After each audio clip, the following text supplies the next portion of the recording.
नमस्कार साथियों। JSSC CGL के लिए नागपुरी का सिलेबस को कवर करते हुए आज ये हमारा चौथा वीडियो है, जिस वीडियो में हम बनकेवरा भाग 1 के पद्य संकलन का व्याख्या करेंगे। इस पद्य संकलन में कुल 32 कविताएं हैं, जिन 32 कविताओं में 5 कविताओं को हम लोग पढ़ चुके हैं। अब आज जो है हम लोग वो छठा कविता को पढ़ेंगे।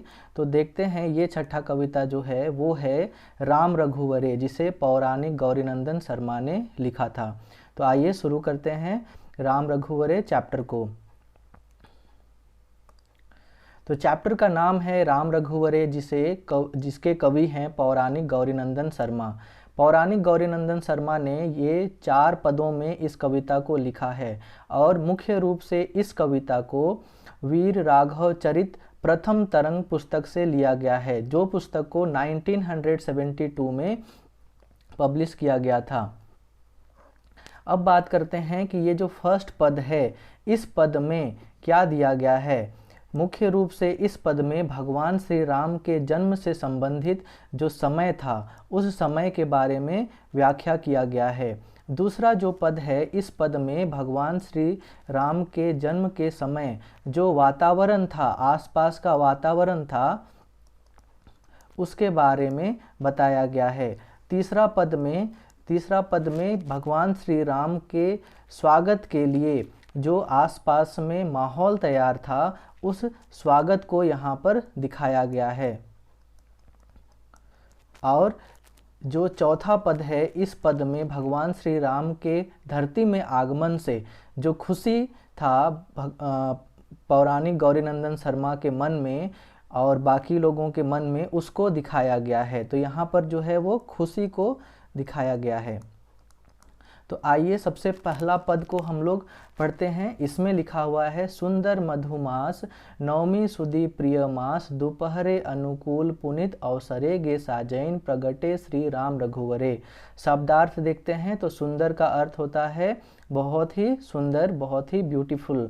मधुमास का अर्थ होता है चैत्र मास। नवमी का अर्थ होता है 9वां दिन। सुदी का अर्थ होता है शुक्ल पक्ष। शुक्ल पक्ष कहने का मतलब है कि जब धरती से चांद की कलाओं को देखा जा सकता है, तब हम लोग उस समय को शुक्ल पक्ष कहते हैं। प्रिय मास कहने का मतलब है प्यारा महीना। दोपहरे का अर्थ है दोपहर। अनुकूल का, तो ये हिंदी शब्द ही है अनुकूल। पुनीत का अर्थ होता है, यहाँ पे पुनीत का जो अर्थ है वो है पवित्र। अवसरे का अर्थ है अवसर। गे साइजैन प्रगटे श्री राम रघुवरे। प्रगटे का अर्थ होना प्रकट होना, जन्म लेना। श्री राम रघुवरे का अर्थ है श्री राम जी।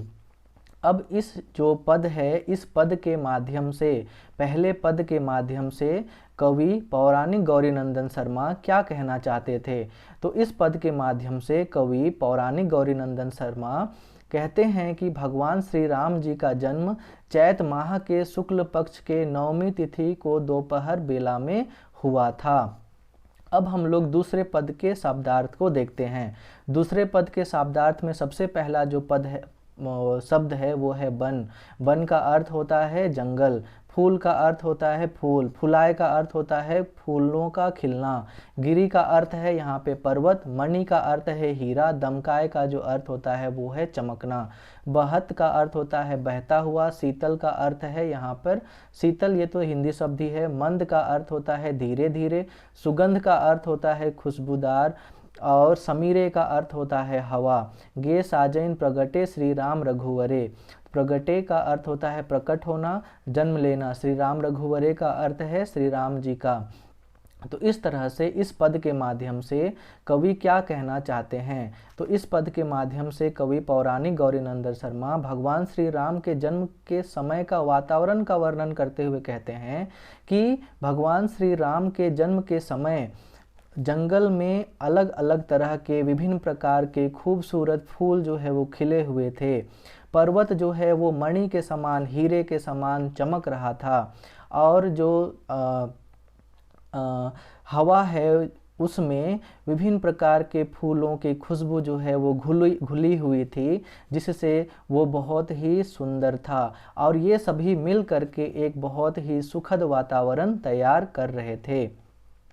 नेक्स्ट जो तीसरा पद है, इस पद में जो शब्दार्थ है वो है, पहला है सुर। सुर का अर्थ होता है आवाज़ या स्वर। फुलवारी का अर्थ होता है बगान।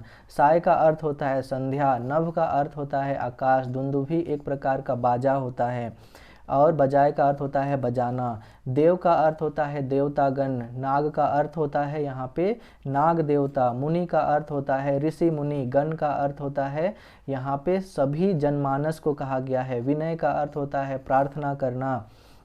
जे करे मतलब जो कर रहे हैं। गे साजैन प्रगटे श्री राम रघुवरे। तो इस पद के माध्यम से कवि क्या कहना चाहते हैं? तो इस पद के माध्यम से कवि पौराणिक गौरीनंदन शर्मा कहते हैं कि भगवान श्री राम के जन्म लेते ही शाम के समय फुलवारी में मीठी मीठी आवाज़ आने लगी। आकाश भी जो है वो गरजने लगा। देवता, नाग, ऋषि मुनि और भी बाकी जो लोग हैं वो भगवान श्री राम का अनुनय विनय प्रार्थना करने लगे, उनका गुणगान करने लगे। नेक्स्ट जो चौथा पद है उसका शब्दार्थ है गंधर्व। गंधर्व का अर्थ होता है पौराणिक उपदेव। पौराणिक उपदेव इसका अर्थ होता है कि वैसे देव जो भगवान इंद्र के दरबार में गायन बजायन का काम किया करते थे, उन्हें गंधर्व कहा जाता था। गुण का अर्थ ये हिंदी शब्द ही है। गाय का अर्थ होता है गाना। मग्न का अर्थ होता है कि मग्न होकर के बिल्कुल ही अपने आप को भगवान को समर्पित करके। छाती का अर्थ है यहाँ पे सीना। समय का अर्थ होता है सीने में समा जाना। गौरी का अर्थ यहाँ पे पौराणिक गौरीनंदन शर्मा खुद को यहाँ पे गौरी कह रहे हैं।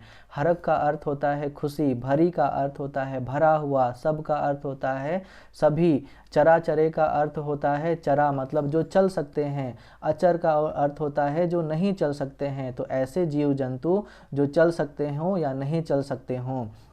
तो इस पद के माध्यम से कवि क्या कहना चाहते हैं?